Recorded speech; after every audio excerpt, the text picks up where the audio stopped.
ओम शांति। 14 अगस्त 2026 की प्रातः मुरली। मीठे बच्चे, रोज़ अपने आप से पूछो कि मैं आत्मा कितना शुद्ध बना हूँ। जितना शुद्ध बनेंगे उतना खुशी रहेगी, सेवा करने का उमंग आएगा। प्रश्न है आज का, हीरे जैसा श्रेष्ठ बनने का पुरुषार्थ क्या है? उत्तर बाबा कहते हैं, देही अभिमानी बनो, शरीर में जरा भी मोह न रहे, फिक्र से फारिग हो, एक बाबा की याद में रहो। यही श्रेष्ठ पुरुषार्थ हीरे जैसा बना देगा। अगर देह अभिमान है तो समझो अवस्था कच्ची है, बाबा से दूर हो। तुम्हें इस शरीर की संभाल भी करनी है, क्योंकि इस शरीर में रहते कर्मातीत अवस्था को पाना है। गीत है आज का, मुखड़ा देख ले प्राणी जरा दर्पण में। ओम शांति। बाप बच्चों को समझाते हैं कि जिसके योग बल से पाप कटते हैं उनको खुशी का पारा चढ़ जाता है। अपनी अवस्था को आप ही बच्चे जान सकते हैं। जब अवस्था अच्छी होती है तो सर्विस का शौक़ बहुत अच्छा होता है। जितना जितना शुद्ध होते जाएंगे उतना औरों को भी शुद्ध अथवा योगी बनाने का उमंग आएगा, क्योंकि तुम राजयोगी व राज ऋषि हो। हठयोग ऋषि तत्वों को भगवान मानते हैं, राजयोग ऋषि भगवान को बाप मानते हैं। बाबा आज दोनों में अंतर बता रहे हैं कि जो हठयोग है और राजयोग है, इन दोनों में अंतर क्या है। वो तत्वों को भगवान मानते हैं और आप भगवान को बाप मानते हो। तत्वों को याद करने से उन्हों के कोई पाप नहीं कटते हैं। तत्वों के साथ योग लगाने से कोई बल नहीं मिलता है। कोई भी धर्म वाले योग को जानते नहीं हैं, इसलिए कोई भी सच्चा योगी बन वापिस नहीं जा सकते। अभी तुम बच्चे अपनी अवस्था खुद भी जान सकते हो। आत्मा जितना बाप को याद करेगी उतना खुशी होगी। अपनी जांच रखनी है। बच्चे भी एक दो की अवस्था को, अपनी अवस्था को जान सकते हैं। देखना है हमारा कोई शरीर में भान तो नहीं है। देह अभिमान है तो समझो हम बहुत कच्चे हैं, बाबा से बहुत दूर हैं। बाप फरमान करते हैं, बच्चे तुम्हें अब हीरे जैसा बनना है। बाप देही अभिमानी बनाते हैं। बाप को देह अभिमान होता नहीं, देह अभिमान होता है बच्चों को। बाप की याद से तुम देही अभिमानी बनेंगे। अपनी जांच करते रहो, हम कितना समय याद करते हैं। जितना याद करेंगे उतना खुशी का पारा चढ़ेगा और अपने को लायक बनाएंगे। ऐसे भी मत समझना कि कोई बच्चे कर्मातीत अवस्था को पहुंच गए हैं। नहीं, रेस चल रही है। रेस जब पूरी होगी तब फाइनल रिजल्ट होगी, फिर विनाश भी शुरू हो जाएगा। तब तक यह रिहर्सल होती रहेगी जब तक कर्मातीत अवस्था आ जाए। हम किसी की बुराई नहीं कर सकते। बाबा क्या बोल रहे हैं, हम किसी की बुराई नहीं कर सकते। अंत में ही सबका पता पड़ेगा। अभी तो थोड़ा टाइम पड़ा है। यह दादा भी कहते हैं, मीठे बच्चे अभी थोड़ा समय पड़ा है। इस समय एक भी कर्मातीत अवस्था को पा ना सके। बीमारी आदि होती है, इसको कर्म भोग कहा जाता है। भोगना का और किसी को पता नहीं पड़ता है। वह अंदर की पीड़ा होती है। अभी एक रस अवस्था किसी की बनी नहीं है। जितनी कोशिश करते हैं उतना विकल्प तूफान बहुत आते हैं। तो बच्चों को कितनी खुशी रहनी चाहिए। विश्व का मालिक बनना कोई कम बात है क्या? बाबा बोल रहे हैं, विश्व का मालिक बनना कोई कम बात है क्या? मनुष्य साहूकार हैं, बड़े बड़े बंगले में हैं, बड़े बड़े बंगले हैं तो खुशी रहती है, क्योंकि सुख बहुत है। अभी भी तुम बाप से अतः सुख लेते हो। जानते हो बाबा से हम रजाई लेंगे। शांति में इतना खुशी नहीं होती जितनी धन में खुशी होती है। सन्यासी घर बार छोड़ जाए जंगल में रहते थे, कभी पैसा हाथ में नहीं रखते थे, सिर्फ रोटी लेते थे। अभी तो कितने धनवान हो गए हैं। सबको पैसे की चिंता बहुत है। बाबा क्या बोलते हैं आज, सबको पैसे की चिंता बहुत है। वास्तव में राजा को प्रजा का ओना रहता है, इसलिए लड़ाई का सामान रखते हैं। सतयुग में तो लड़ाई आदि की बात होती नहीं। अभी तुम बच्चों को खुशी होती है, हम अपनी रजाई में जाते हैं, वहाँ डर की कोई बात नहीं होती, टैक्स आदि की बात नहीं होती, क्योंकि कलयुग में तो टैक्स आदि की चिंता होती है ना। तो बाबा क्या बोलते हैं, सतयुग में टैक्स आदि की कोई यानी कि चिंता नहीं रहेगी वहाँ। तो टैक्स आदि की बात नहीं, यह शरीर की फिक्रात यहाँ रहती है। गाया जाता है, फिक्र से फारिग स्वामी। तुम जानते हो फिक्र से फारिग होने के लिए अभी हम इतना पुरुषार्थ करते हैं, फिर 21 जन्म लिए कोई फिक्रात नहीं रहेगी। बाबा को याद करने से तुम बहुत अडोल रहेंगे। रामायण की कथा भी तुम्हारे पर है, तुम ही महावीर बनते हो। आत्मा कहती है, हमको रावण हिला नहीं सकता, वह अवस्था पिछाड़ी को आएगी, अभी तो कोई भी हिल जाएंगे। फिक्रात रहेगी, जब विश्व में लड़ाई लगेगी तब समझेंगे अब टाइम आ गया है। जितना बाप को याद करने का पुरुषार्थ करेंगे उतना फ़ायदा होगा। बाबा ने आज क्या कहा, जितना बाप को याद करेंगे करने का पुरुषार्थ करेंगे उतना फ़ायदा होगा। पुरुषार्थ करने का अभी समय है, फिर तो विनाश की धूमधाम होगी। अभी तो शरीर में भी मोह रहता है ना। बाबा खुद कहते हैं, शरीर की संभाल रखो, अंतिम शरीर है, इसमें ही पुरुषार्थ कर कर्मातीत अवस्था को पाना है। जीते जीते रहेंगे, जीते रहेंगे, बाप को याद करते रहेंगे। बाप समझाते हैं, बच्चे जीते रहो, जितना जिएंगे उतना बाप को याद कर उच्च वर्षा लेंगे। बाबा आज शरीर की संभाल करने बोले हैं, क्योंकि यह अंतिम शरीर है और इसी शरीर से हमें पुरुषार्थ करना है। तो बाबा बोलते हैं, जितना जिएंगे उतना बाप को याद कर उच्च वर्षा लेंगे। अभी तुम्हारी कमाई होती रहती है, शरीर को निरोगी तंदुरुस्त रखो, गफलत नहीं करनी है। खान पान की संभाल रखेंगे तो कुछ नहीं होगा। एक रस चलन से शरीर भी तंदुरुस्त रहेगा। तो बाबा आज बोले, खान पान की भी संभाल रखेंगे, एक रस चलन रहेगा तो शरीर भी तंदुरुस्त रहेगा। यह अमूल्य तन है, इसमें पुरुषार्थ कर देवी देवता बनते हो तो बलिहारी इस समय की है, खुशी रहनी चाहिए। जितना बाप और वर्षे को याद करेंगे उतना नारायणी नशा चढ़ा रहेगा। बाप की याद से ही तुम ऊंचते ऊंच पद पाएंगे। देखना है हम कितना खुशी में कितना फाकुर में रहते हैं। गरीबों को तो और ही खुशी रहनी चाहिए, साहूकारों को तो धन का फिक्र रहता है। तुम्हारे में कुम्हारियों को तो कोई फिक्र नहीं है। हाँ, कोई के मित्र संबंधी गरीब हैं तो संभाल रखनी पड़ती है, जगाते भी रहना है। अगर नहीं जगते हैं तो फिर कहाँ तक मदद करते रहेंगे। बाबा कहते हैं ना, तुम सर्विसेबल खुद बनो व स्त्री को रूहानी सर्विस में दो। तुम हो बाबा के मददगार, मदद तो सबको चाहिए ना। अकेला बाप भी क्या करेगा, कितनों को मंत्र दे। हम तुमको देते हैं, तुमको फिर औरों को देना है, कलम लगाना है।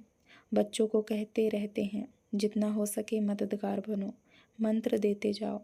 तुम्हारे शास्त्रों में भी है कि सबको पैगाम दिया था कि बाप आए हैं, वर्षा लेना है तो बाप को याद करो, देहधारियों को याद नहीं करो।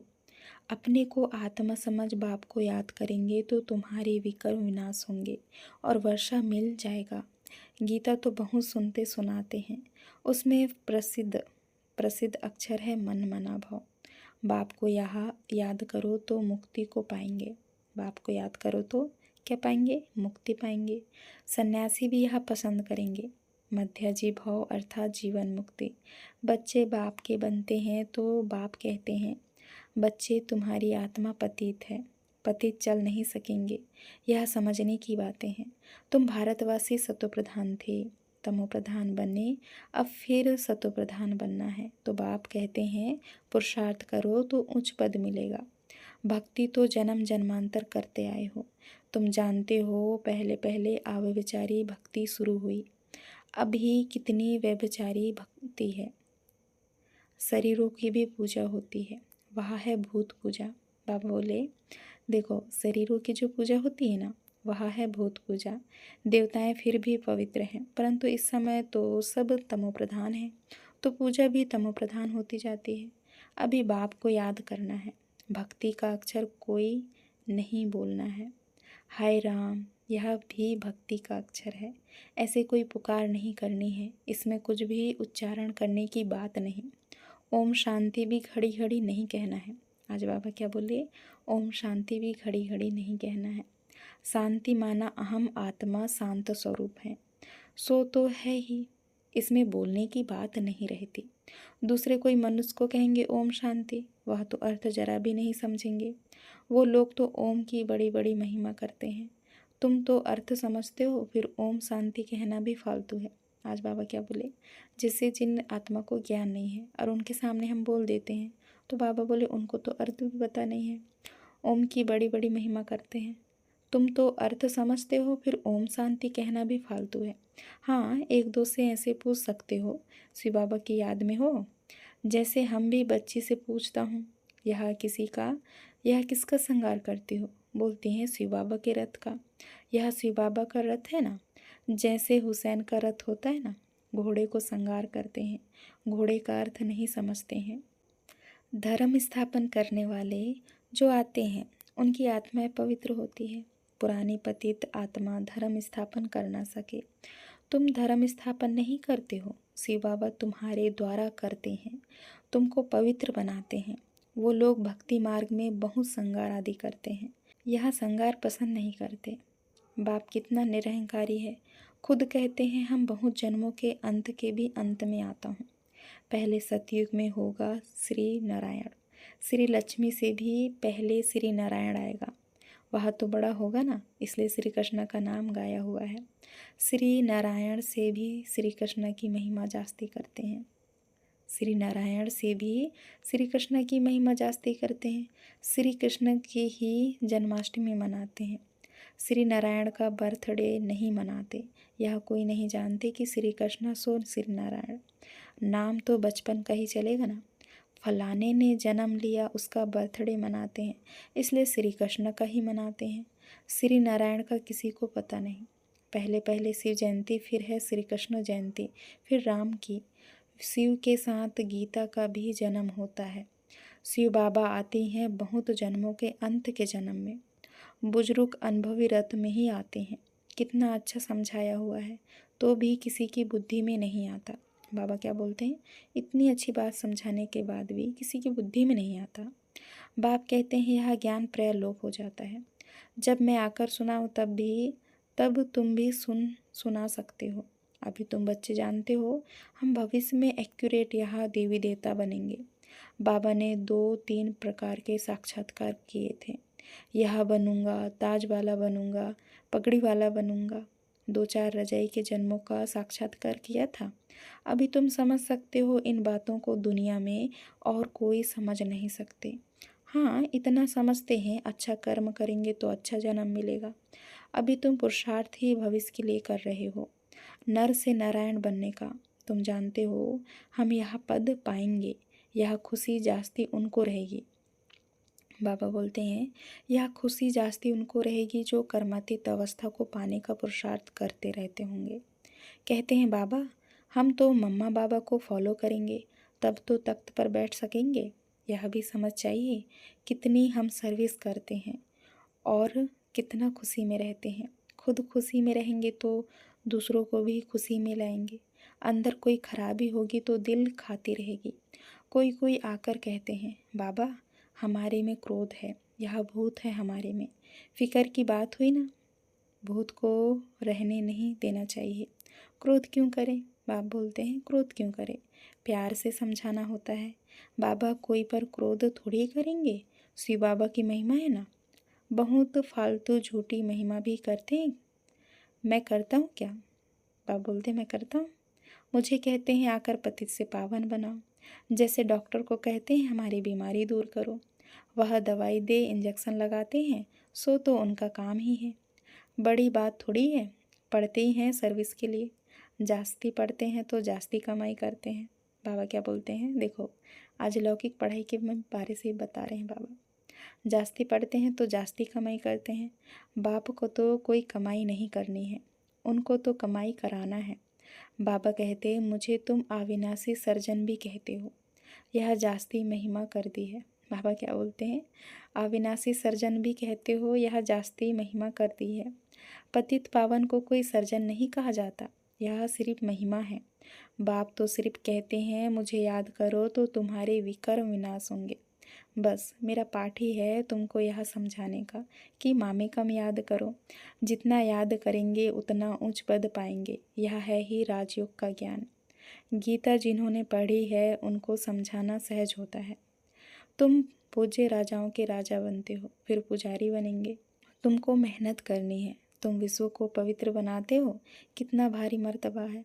तुम अब अंगुली देते हो कलयुगी पहाड़ को पलटाने के लिए, बाकी पहाड़ आदि कुछ भी है नहीं। अब तुम जानते हो नई दुनिया आनी है, इसलिए राजयोग जरूर सीखना है। बाप ही आकर सिखलाते हैं, सत्व प्रधान बनना है। जो कल्प पहले बने होंगे उनको समझाने से जचेगा। बात तो ठीक कहते हैं, बरोबर बाप ने कहा था, मन मना भाव। अक्षर संस्कृत है, बाप तो हिंदी में कहते हैं, मुझे याद करो। अभी तुम समझते हो हम कितने उच्च धर्म उच्च कर्म वाले थे। तब तो गायन है 16 कला। अब फिर ऐसा बनना है, अपने को देखना है कहाँ तक हम सतोप्रधान बने हैं, पावन बने हैं, कहाँ तक नरकवासियों को स्वर्गवासी बनाने की सेवा करते हैं। अच्छा याद प्यार लेते हैं। मीठे मीठे सिकलते बच्चों प्रति माता पिता बाप दादा का याद प्यार और गुड मॉर्निंग। रूहानी बाप की रूहानी बच्चों को नमस्ते। हम रूहानी बच्चों की रूहानी माता पिता बाप दादा को याद प्यार और नमस्ते नमस्ते, शुक्रिया बाबा शुक्रिया। धारणा के लिए मुख्य सार है, पहला पॉइंट, बाप समान निरहंकारी बनना है। इस शरीर की संभाल करते हुए शिव बाबा को याद करना है। रूहानी सर्विस में बाप का मददगार बनना है। दूसरा पॉइंट है, अंदर में कोई भी भूत को रहने नहीं देना है। कभी किसी पर क्रोध नहीं करना है। बाबा कल की मुरली में बोले थे और आज की मुरली में बोले हैं कि क्रोध नहीं करना है, सबसे बहुत प्यार से चलना है। माता पिता को फॉलो कर तख्त नसीन बनना है। आज का वरदान दिए हैं बाबा ने, स्वार्थ शब्द के अर्थ को जान, सदा एकरस स्थिति में स्थित होने वाले सहज पुरुषार्थी भव। स्वार्थ शब्द के अर्थ को जान, सदा एकरस स्थिति में स्थित होने वाले सहज पुरुषार्थी भव। विस्तार है, आजकल एक दो में जो लगाव है वह स्नेह से नहीं लेकिन स्वार्थ से है। बाबा क्या बोलते हैं, जो लगाव है वो स्नेह से नहीं स्वार्थ से है। स्वार्थ के कारण लगाव है और लगाव के कारण न्यारे नहीं बन सकते। इसलिए स्वार्थ शब्द के अर्थ में स्थित हो जाओ, अर्थात पहले स्व के रथ को सोहा करो। यह स्वार्थ गाया तो न्यारे बन ही जाएंगे। इस एक शब्द के अर्थ को जानने से सदा एक के और एक रस बन जाएंगे। यही सहज पुरुषार्थ है। स्लोगन है, फरिश्ता रूप में रहने से कोई भी विघ्न अपना प्रभाव डाल नहीं सकता। फरिश्ता रूप में रहने से कोई भी विघ्न अपना प्रभाव डाल नहीं सकता। ये अव्यक्त सारे हैं। अपवित्रता के बीज को भी समाप्त कर संपूर्ण स्वच्छ पवित्र बनो। संपूर्ण पवित्रता ब्राह्मणों का संगार है। सदा संगार की हुई मूर्त अर्थात सदा पवित्र स्वरूप में स्थित रह बेहद की स्टेज पर हीरो पार्ट बजाओ। सदा ब्रह्मचारी अर्थात संकल्प में भी किसी प्रकार की अपवित्रता वृत्ति को चंचल नहीं बनाए। वृत्ति की चंचलता भी रजिस्टर को दागी बना देती है, इसलिए वृत्ति से भी सदा ब्रह्मचारी बनो। अच्छा, ओम शांति, शुक्रिया बाबा शुक्रिया।